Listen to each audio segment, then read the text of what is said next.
ദേവൂട്ടിക്കൊപ്പം വരികയാണ് അമ്മേ മൂകാംബികെ. നവംബർ 24 മുതൽ എല്ലാ ദിവസവും രാത്രി 8:30 നമ്മുടെ സ്വന്തം സൂര്യ ടിവിയിൽ.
എന്തായിട്ടാ? ഞാൻ ഒരുപാട് സ്ഥലത്ത് അന്വേഷിച്ചു, കുറെ പേരെ ഫോട്ടോ കാണിച്ചു, ആർക്കും അറിയില്ലെന്നാ പറയുന്നത്. സൂര്യ, മുമ്പ് നന്ദിനിക്കെതിരായി ഉണ്ടായ ആക്രമണങ്ങൾ നമുക്കറിയാവുന്നതാണ്. സമയം നഷ്ടപ്പെടുത്തിയ അത് നന്ദിനിയെ ബാധിക്കും. എന്തു വേണമെന്ന് അച്ഛൻ പറയുന്നത്? പോലീസിൽ അറിയിക്കണം. നമ്മൾ മാത്രമായിട്ട് അന്വേഷിച്ചിട്ട് കാര്യമുണ്ടെന്ന് തോന്നുന്നില്ല. അത് വേണോ അച്ഛാ? എടാ, ഒരുപക്ഷെ 2 തവണ നന്ദിനിയെ കടത്തിക്കൊണ്ടുപോകാൻ ശ്രമിച്ചവർ തന്നെയാണ് ഇത്തവണ അത് ചെയ്തിരിക്കുന്നതെങ്കിൽ അവർ കൂടുതൽ കരുതലെടുക്കും. അതുകൊണ്ട് പോലീസിൽ അറിയിക്കുന്നത് തന്നെയാണ് നല്ലത്. ഒരു കാര്യം ചെയ്യും, നീ നിന്റെ തിരച്ചിൽ തുടർന്നോ? ഞാൻ ACP ഒന്ന് വിളിക്കാം. അച്ഛാ, വീട്ടിൽ നടന്ന പ്രശ്നങ്ങളുടെ പേരിൽ അയാൾ നല്ല വറീഡായിരുന്നു. അതിന്റെ പേരിലെങ്ങാനും. പക്ഷെ രാജു പറയുന്നത് രാവിലെ നന്ദിനി നല്ല രീതിയിലാണ് സംസാരിച്ചതെന്ന്. കടയിൽ പോയതും നല്ല ഉത്സാഹത്തോടെയാണെന്ന്. പിന്നെ എങ്ങനെയാടാ? എനിക്കറിയില്ല അച്ഛാ. ഇന്നലെ രാത്രി പോലും അയാൾ എന്നോട് കെഞ്ചിയായിരുന്നു. ഈ ഒപ്പിടാനുള്ള അധികാരവും കോടിക്കണക്കിന് രൂപയുടെ ഭാരമൊന്നും എനിക്ക് ശരിയാവില്ല എന്നും പറഞ്ഞ്. എന്നെ ഒന്ന് ഒഴിവാക്കി തന്ന അയാൾ പറഞ്ഞത്. നീ എന്തായാലും ഒന്ന് അന്വേഷിക്കേ. ഞാൻ ACP ഒന്ന് വിളിക്കാം. ഞാൻ വിളിക്കാം.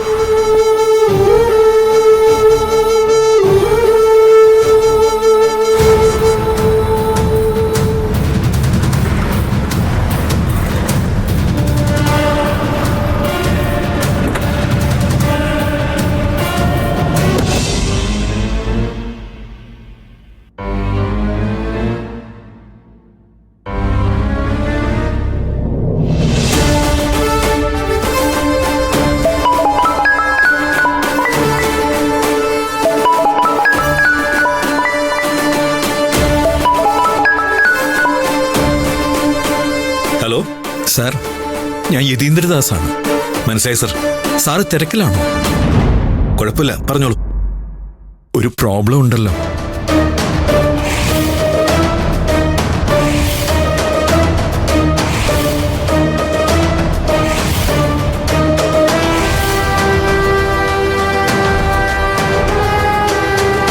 കഴിഞ്ഞ 2 തവണ ആ കുട്ടിയെ തട്ടിക്കൊണ്ടുപോകാൻ ശ്രമം ഉണ്ടായിട്ട് എന്തുകൊണ്ട് പോലീസിൽ റിപ്പോർട്ട് ചെയ്തില്ല?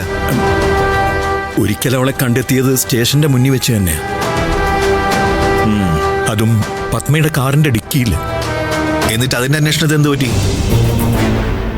കുടുംബത്തിൽ മറ്റു പ്രശ്നങ്ങളൊന്നും വേണ്ടാന്ന് വിചാരിച്ചതുകൊണ്ട് ഞാൻ തന്നെ അത് ബ്ലോക്ക് ചെയ്തത്. അത് മോശമായി പോയല്ലോ സാറേ. ഒരുപക്ഷെ അതുകൊണ്ടാണല്ലോ വീണ്ടും ഇത് ആവർത്തിച്ചത്. നിങ്ങളെപ്പോലെ വിദ്യാസമ്പന്നരായ ആളുകള് ഇങ്ങനെ തുടങ്ങിയ എന്ത് ചെയ്യാൻ പറ്റും? എന്റെ അവസ്ഥ സാറൊന്ന് മനസ്സിലാക്കണം. ഓക്കെ, ഞാൻ എന്തായാലും എല്ലാ സ്റ്റേഷനിലേക്കും ഇൻഫർമേഷൻ കൊടുക്കാം.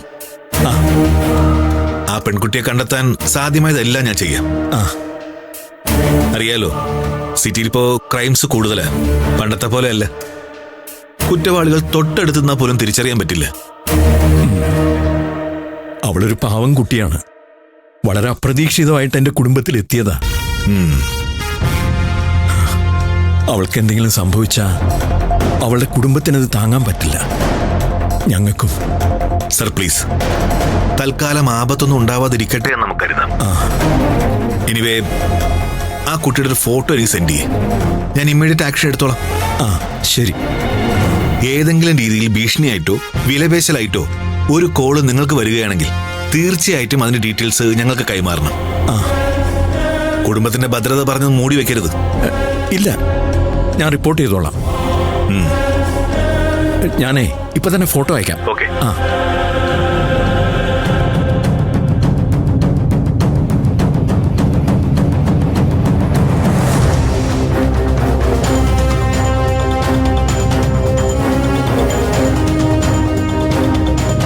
മരുമോള് എവിടെ പോയതാ?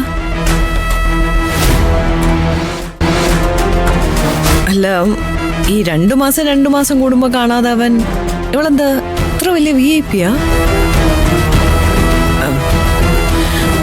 ഇവളിപ്പോ തട്ടിക്കൊണ്ടുപോയിട്ട് ആർക്കാ നേട്ടം?